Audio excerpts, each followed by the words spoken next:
Kwa sasa dunia ipo kwenye era ambayo maamuzi yote ya kiuchumi, kilimo, biashara, siasa yote yanategemea trends za teknolojia. I know that might sound ridiculous, but let me explain. Najua unafahamu kuwa teknolojia ya artificial intelligence ndo teknolojia inayotrend na inashika headlines kwa sasa duniani kote, na kampuni kubwa za teknolojia zinapigana na kureso kila siku kuangalia nani atadominate kwenye hiyo teknolojia. Sasa kwa wajanja wenye taarifa sahihi wanaitumia hii teknolojia kwa advantage yao kwenye kazi zao za kila siku. Sasa sio kurahisisha kazi tu, kuna watu wanatengeneza pesa full time kwa kuandika copyright, kwa kuandaa social media content scripts, na wengine wanafanya graphic designing na mengine mengi kwa kutumia artificial intelligence. Sasa hizi opportunities zote wanazipata kwa sababu wanajikeep updated na taarifa trendy za teknolojia. Sasa kutokana na hii demand ya update ya teknolojia, kila Jumapili nitakuwa nakusogezea hii hapa, inaitwa Sunday Tech Checkout, yani STC. Hii itakuwa na section kuu mbili. Section ya kwanza itakuwa ni Trendy Tech News and Updates, na section ya pili itakuwa ni Release Ladder. Sasa kwenye Trendy Tech News and Updates nitakuwa nakupa taarifa na habari zilizo trend kwa wiki nzima za teknolojia. Na kwenye Release Ladder nitakuwa na kubrief na product zote za teknolojia zilizoreleasiwa ndani ya wiki. Hatuwezi kuzikava zote. Kwa hiyo of course itakuwa ni kutoka kwa kampuni kubwa za teknolojia duniani. So why not starting off today so that you can get a clear sense of what we'll be doing. So official ladies and gentlemen, welcome to Sunday Tech Checkout. Na kwenye Trendy Tech News hapo wamesogeza mbele zaidi tarehe ya kulilizi fully functioning Apple Intelligence. Intel wameajili CEO mpya, lakini China wamekuja na mashine yao mpya kutengeneza semiconductor chipset. Let's get into the detail. So officially hapo wameamua kudelay update na improvement kwenye artificial intelligence yao, Apple Intelligence, mpaka possibly mwaka ujao. Yeah, I mean mwaka 2026. I know that might sound untrue, lakini hii ndio response ya msemaji wa Apple, yule dada anaitwa Jacqueline Roy, baada ya kuulizwa na John Gruber wa Daring Fireball kuhusu kucheleweshwa kwa updates za Apple Intelligence. Ameandika maelezo marefu, lakini pointi ya muhimu sana hii hapa. Anasema hii inaenda kutuchukua muda mrefu kuliko tulivyotarajia ili kuwaletea ninyi hizi features, na tunategemea kuwa tayari na kuzitoa hizi features ndani ya mwaka ujao, yani mwaka 2026. Sasa kama ni mfuatiliaji wa masuala ya teknolojia, utakuwa unafahamu kwamba Apple wamekuwa nyuma sana kwenye swala la artificial intelligence ukilinganisha na kampuni zingine za teknolojia. Na kwa mara ya kwanza kabisa wametangaza kuweka features za artificial intelligence kwenye simu zao au kwenye devices zao kwenye September event ya mwaka 2024 wakati wana launch iPhone 16. Lakini utakuwa unajua pia kuwa iPhone 16 haikutoka na artificial intelligence. Walitoa ahadi ya artificial intelligence ingeweza kuja na future software updates, ambapo ukitrack kwenye iOS 18.1 walitoa features gimmick kama growing edge seal. 18.2 wakatoa features gimmick still nazo kama Gen emoji na image playground. Alafu 18.4 ndio ilikuwa inategemewa kuja na fully functioning artificial intelligence, yet hawajadeliver wakati iOS 18.4 ishatoka. Na unaweza kuwa unajiuliza ni feature gani hizi ambazo watu wanazililia. Sasa kwa mfano kuna deep integration ambayo ni basically ni Siri inaweza ikachukua taarifa kutoka kwenye application moja kwenda kwenye application nyingine. Kwa mfano kutoka kwenye email ikachukua tarehe ambayo umekubaliana na mtu ikaisheje kwenye kalenda yako, ikafanya time blocking. Umeona? Lakini pia angalie hii commercial ambayo Apple walitengeneza. Humu ndani huyu ni Bella Ramsey ambaye ni yule dogo wa kwenye Last of Us na kwenye GOT, Game of Thrones. Hapa anakutana na mtu ambaye amewahi kukutana naye, na ili asionekane amesahau jina lake anaiuliza Siri kulingana na context. Kipindi mara ya mwisho, kulingana na data za mara ya mwisho waliokutana, kuna mtu tulikutana mahala 1 2 3, anaitwa nani? Baada ya kuiuliza inamwambia jina, inakuwa imemrescue. Siri, what's the name of the guy I had a meeting with a couple of months ago at Cafe Grinnell? You met Zach Wingate at Cafe Grinnell. Hey! Zach! Oh, wow, I didn't think you'd remember me. Yeah, of course. As soon as I saw you, I'm like, it's Zach. Nobody walks like Zach. Sasa shida ya watu ni kwamba waliuziwa product kwa promise ya kupata feature fulani hivi baadaye, lakini inaonekana hizo features hapo wameshindwa kudeliver, na watu wamekuwa na reaction tofauti mtandaoni. Wapo ambao wanaamini hapo inaanza kufeli, wapo ambao wanaamini inafanya kitu sahihi, kwa maana ya inajizuia kudeliver product ambayo ipo chini ya quality, ipo chini ya viwango vyake. Tuambie kwa upande wako unachokifikiria ni nini.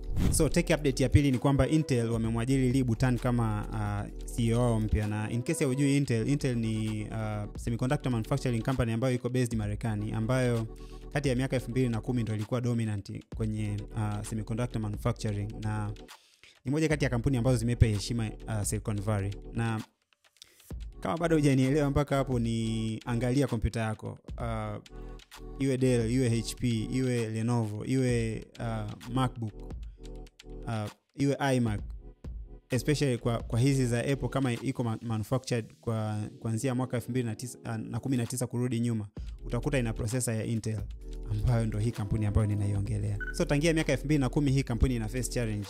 Let's simplify them. Tuseme ni challenge za kiuongozi. Mwaka 2021 walimwajiri Gressinger kama CEO wao, ambaye amemaliza muda wake Disemba ya mwaka 2024, ambapo mpaka anamaliza muda wake 2024 Intel ilikuwa imeshuka kwenye stock market kwa 60%. So tarehe 12 Machi wakamwajiri Lee Butan kama CEO wao mpya, ambaye kimsingi ataanza kazi Jumanne ya tarehe 18. Kabla ya kuja Intel, Lee Butan amefanya kazi na kampuni kubwa za teknolojia, na mfano mzuri amewahi kufanya kazi na mpaka mwaka 2021 alikuwa anafanya kazi na Cadence Design System, ambayo ni kampuni kubwa tu ya teknolojia ambayo huwa inafanya designing ya ina design software na hardware, na kwenye hardware ina design kwa mfano SoC, system on chip, ina design circuit boards, ina design integrated circuits na kuziuzia kampuni zingine, na alisaidia hii kampuni, let's say alifanya vizuri kwenye hii kampuni, kwa hiyo iko expected kwamba anaweza kaipandisha Intel. So let's wish him luck. Kwenye third tech update ni kwamba China imeanza kutengeneza advanced semiconductor chipset kwa kutumia teknolojia zake yenyewe, na hii ndo mashine yake ya kwanza kutengeneza advanced semiconductor chips. So unajua, unafahamu kwamba China na Amerika ni nchi mbili ambazo zina vita kubwa sana kiuchumi, kisiasa, kijeshi na zaidi kiteknolojia. Sasa kutokana na influence ilionayo Amerika, imekuwa kiwekea vikwazo especially vya teknolojia kuhakikisha kwamba China haipati teknolojia ya kisasa wala haiwezi kuifikia Amerika.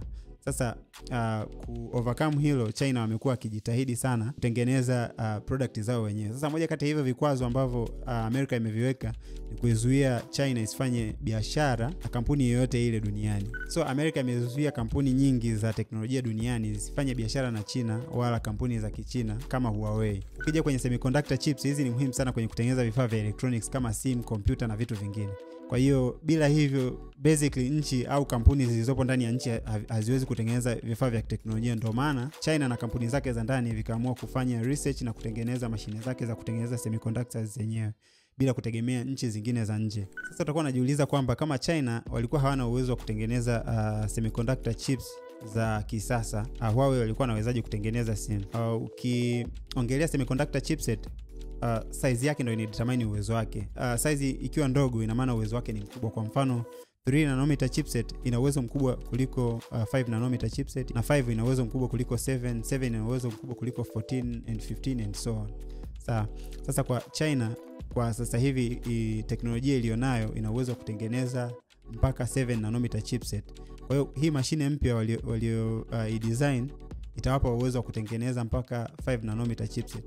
Sasa kwa upande wa Huawei simu zake zote, kwa mfano Huawei Pura, labda Huawei Pura ya mwaka 2024, Huawei Mate 70 ya mwaka 2024, Huawei Mate XT za mwaka 2024, chipset zake zote zilikuwa ni 7 nanometer chipset ambazo uwezo wake ni mdogo sana ukikompea na 3 nanometer chipset, and in fact 3 nanometer chipset second generation ambazo zinatumika kwenye sim latest za makampuni mengine ya Kimarekani na nchi zingine, kwa mfano A18 na A18 Pro zilizopo ndani ya iPhone 16, na kwa mfano Snapdragon 80 Elite ambayo ipo kwenye S25. Hizi ni 3 nanometer chipset tena second generation ambazo zina uwezo mkubwa sana ukikompea na hizo 7 nanometer chipset zinazotumika kwenye simu za Huawei. So with this advancement in technology, tutegemee match rivalry kati ya hawa giants wawili wa teknolojia, na yani tutegemee kuendelea kuwepo kwa friction kati ya Xi Jinping na Donald Trump. Kwenye release ladder hatakuwa na product mpya release within this week, so let's expect kwamba within next week and the subsequent weeks tunaweza tukapata product mpya ambazo zimereleasewa ili tuziongelee. And ladies and gentlemen, Dr. Mwenge and this is TZ Tech Hub, na make sure unaandikia kwenye comment section hapo chini wewe una maoni gani kuhusu Sunday Tech Checkout. Peace.